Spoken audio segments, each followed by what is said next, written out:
Hello and welcome to my Tarot Corner. This reading is a request, and I was asked to check whether or not Meghan received some of Diana's jewelry, and is she really wearing those? And this is why I'm wearing these two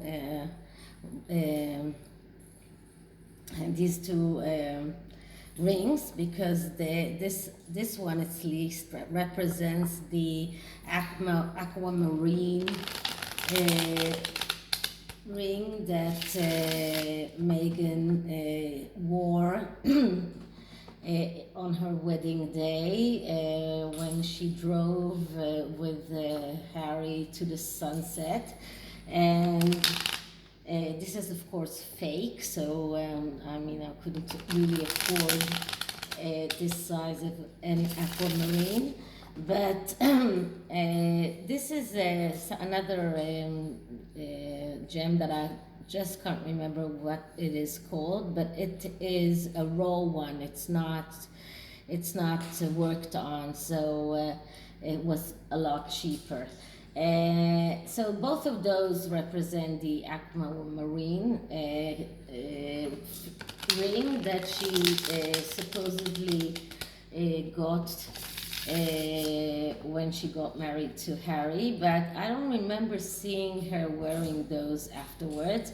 And then there is this Cartier watch that there is a big debate on whether this is Diana's Cartier watch, or is it the one that Meghan bought herself.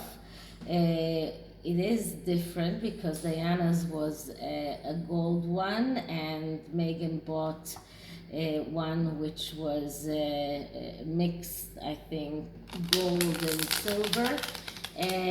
But anyway, the rumor says that she actually didn't get anything, that everything that she got she had to return, or it was a loan, and that when they left that she wasn't able to take anything with her. But then she claims that she did get and we do know that at least her wedding ring does contain diamonds that come from Diana's collection. So let's see, what does the tarot say. Now there is no real spread for this, so I'm going to use my just a 5-card spread and see the underlying message and see what we get. So I'm clearing the deck. This is the Wheel of the Year deck, and I just feel like it is like things are changing. Everything is a wheel. So even if she did get something at first, things changed. So this is why I'm using this deck right now. So once more clearing it.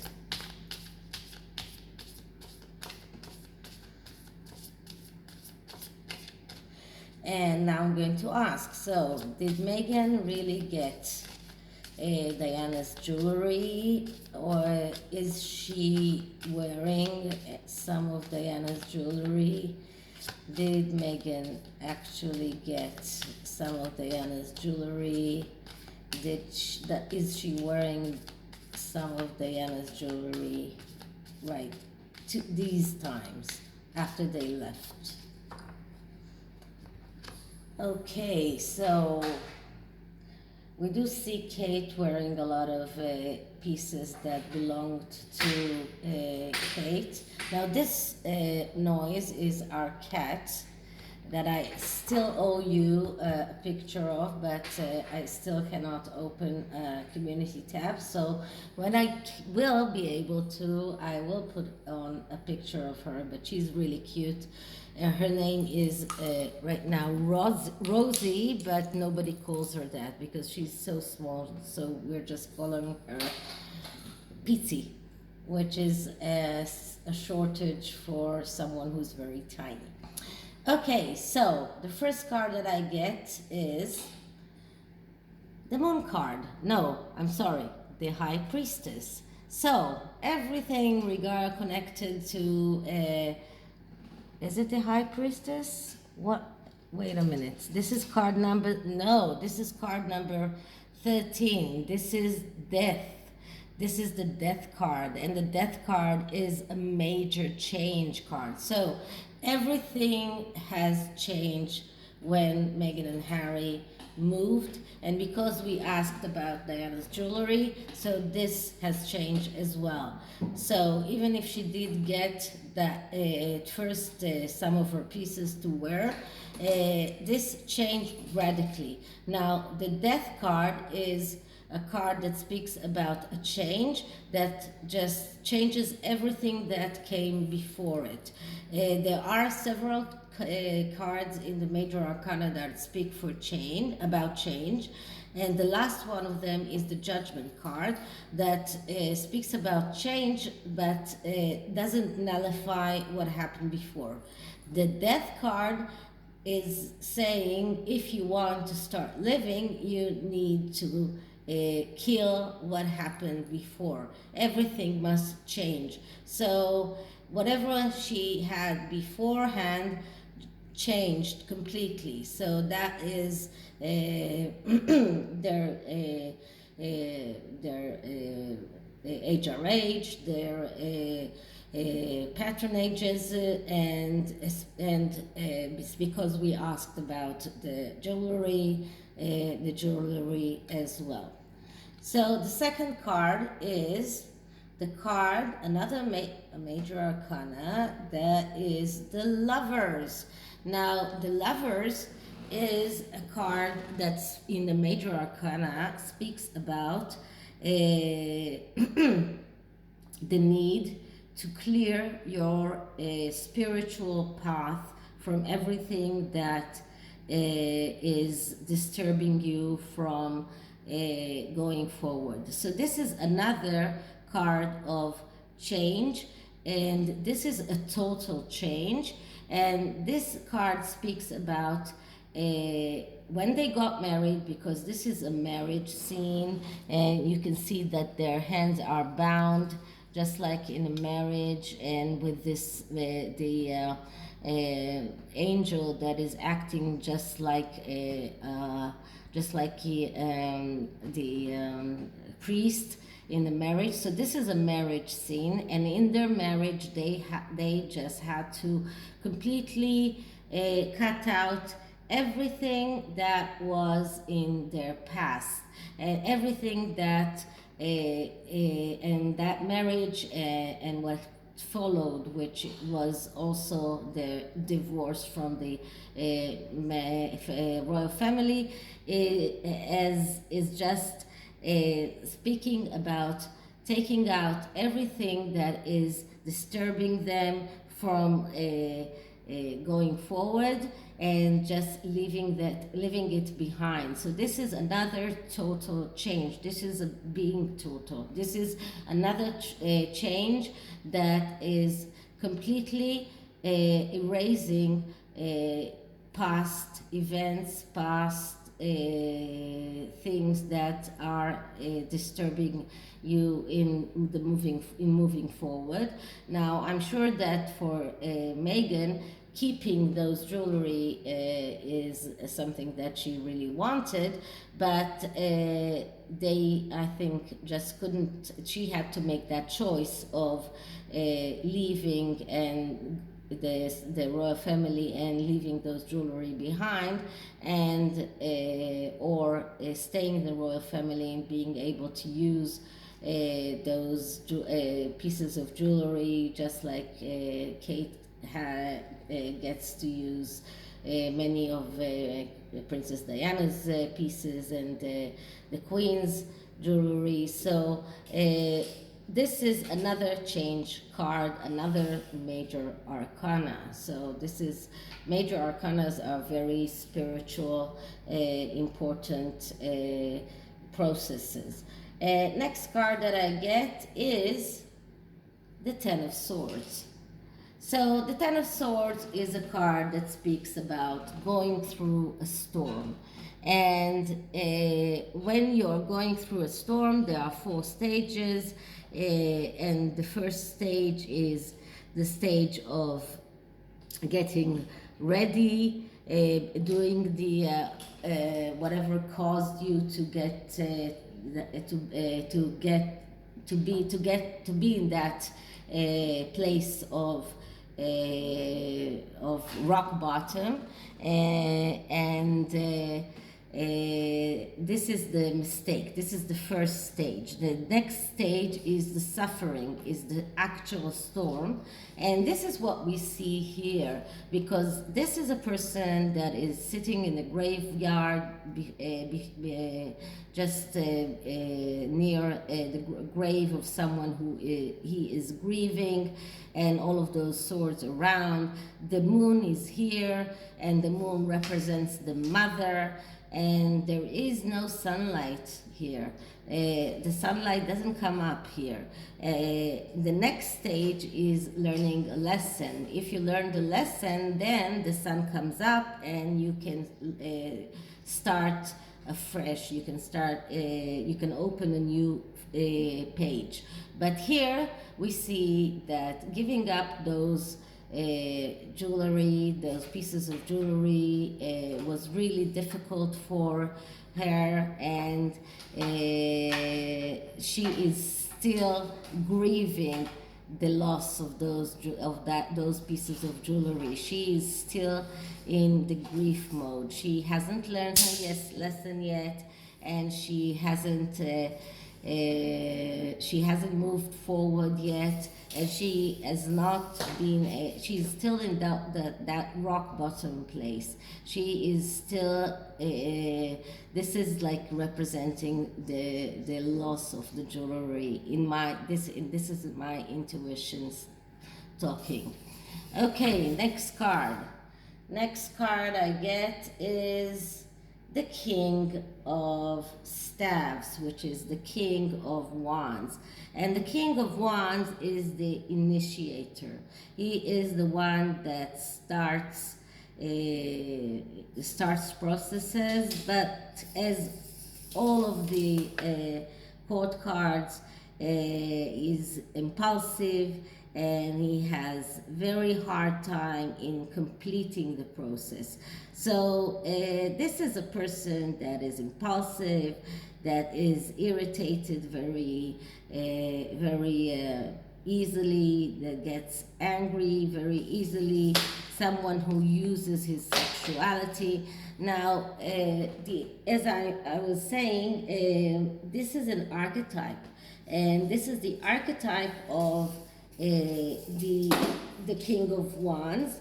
And usually I get the Queen of Wands for Meghan, but here it is even more extreme, because the King of Wands is someone who is very impatient, very impulsive, very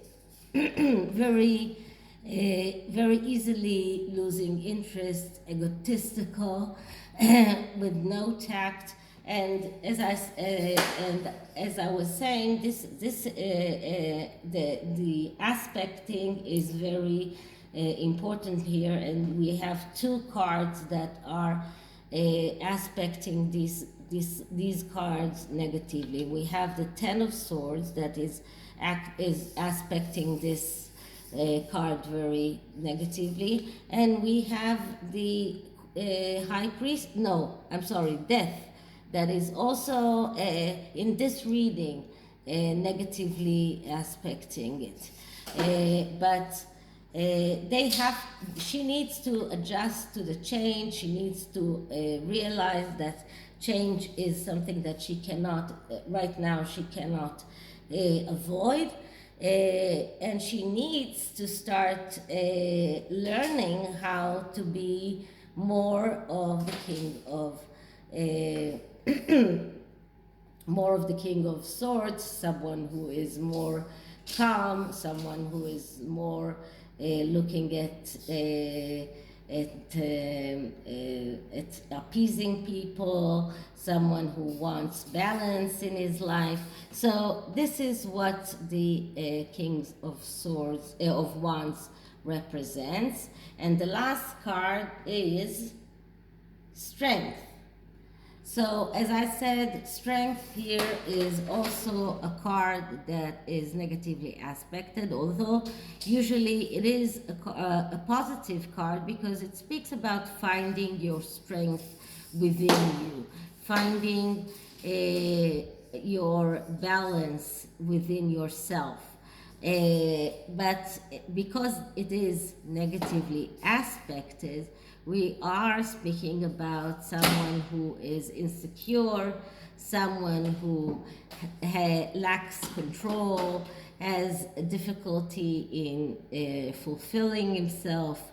This is someone who, once again, this is the archetype of someone who is prone to addictions and has, once again, ego problem. Okay, so this is the 5 cards. Let's see what the underlying message says. And the underlying message is the moon.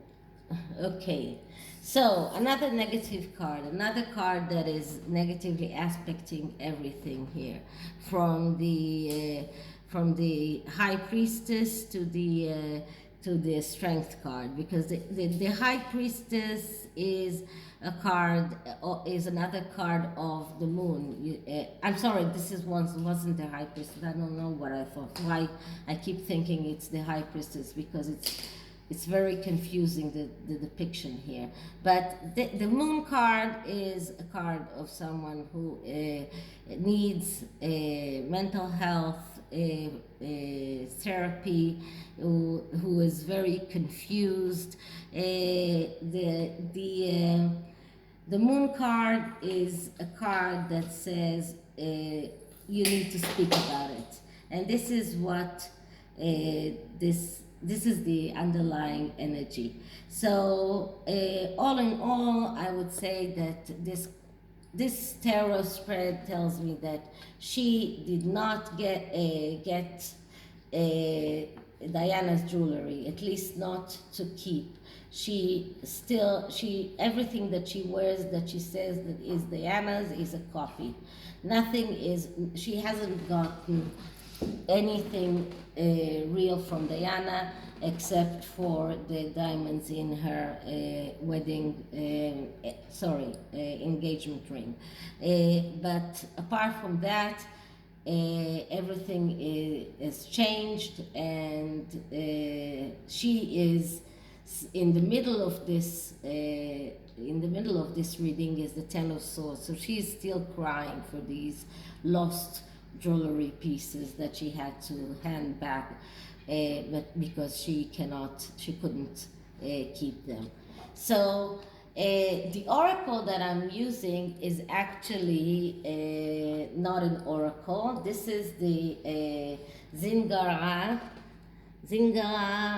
fortune card. It is very much like the keeper cards, but it is an Hungarian fortune telling method, which is a little bit different. The cards are a little bit different, but it has the same meaning mostly. And I'm taking this just to see what is the energy around Meghan losing those jewelry pieces. Okay, so let's just clear the cards. So Meghan's feelings about Diana's jewelry. Meghan's feelings about Diana's jewelry. Meghan's feelings about Diana's jewelry. And I'm really interested to see what card we get here. And the card that I get is okay, the okay, just one moment. The unverphob unverhoffel fraud. Okay, I'm sorry, that was in German. Unexpected joy. So I don't know exactly how I can explain that. Maybe the unexpected joy was because I didn't ask about losing those jewelry. I just asked about what her feelings towards those jewelry was, and what I got is unexpected joy, which is how she felt when she first got to hold in her hand at least one of Diana's jewelry pieces. What I want to see is if I can see anything about the card in the booklet. Just one moment.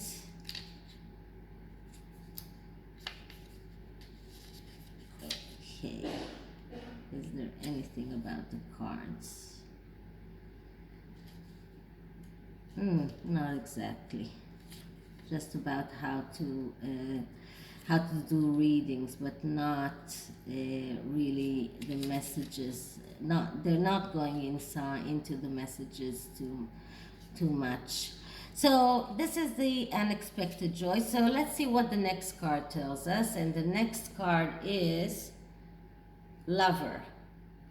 So, okay, so her lover gave her the jewelry, and this was an unexpected joy for her to get the Diana's diamonds, maybe to be able to hold in her hands a few of Diana's jewelry pieces.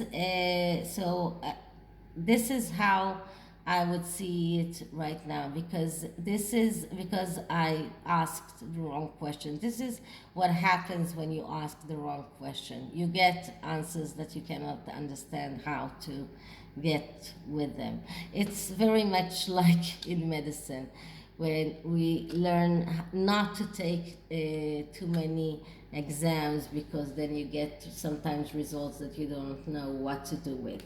So this is what I did, and that was my mistake, and I'm sorry, but at least I hope you did like the reading, and if you did, please subscribe. You can write me an email, you can write me a comment, and I'll see you in the next one. Bye.